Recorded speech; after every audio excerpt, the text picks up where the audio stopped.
Takže ahoj, to je vaše Gigi Grant a toto je velikonočný tag. A PS, zatagovaná som nebola. Viem, že sa ma asi pýtate, prečo to natáčam, keď som nebola zatagovaná.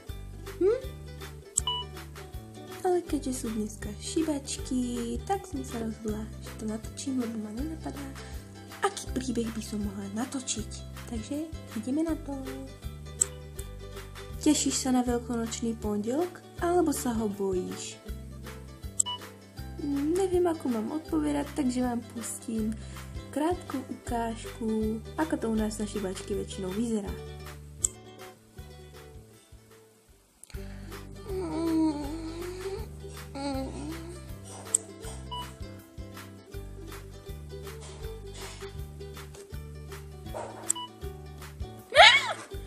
Čo blbneš, veď ja ešte spím?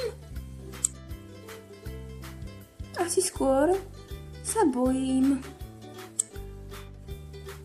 Aký je tvoj veľkonočný pondelok? Ukázku som vám pustila, tak asi viete.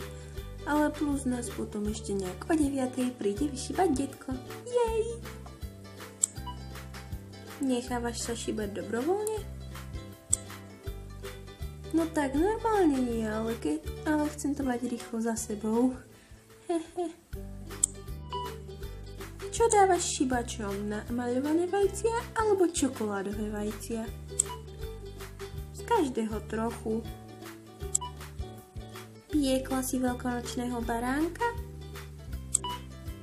Nie.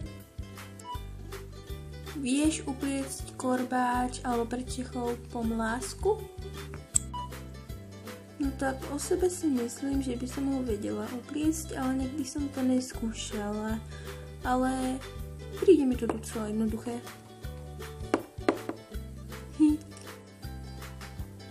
Už ste niekedy celú vykúpali vo vode?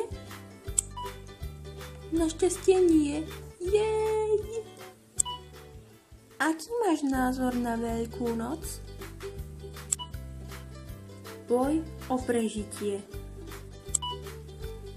Chodíš po 12:00 s korbáčom na chlapov? Ja som nevedela, že o 12:00 baby chodia s korbáčom na chlapov. Tešte sa, prídem bez korbáča, ale za to s kýblom vodou.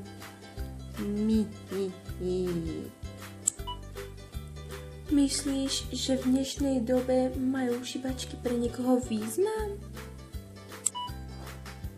Pre chlapov určite áno, ale pre niektoré baby určite nie. Môj názor, nemusí to byť tak.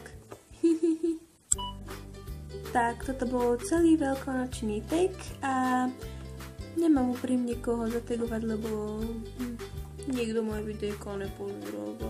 Tak tagujem vás, ktorí tieto videjka, ktorí moje videjka sledujete, takže prosím, natočte to. Jaj. Neviem, nedáva to zmysel.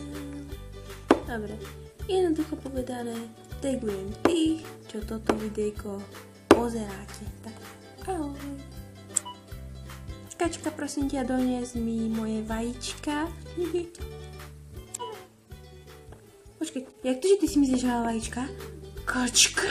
Počkej, my ešte stále točíme? Kačka!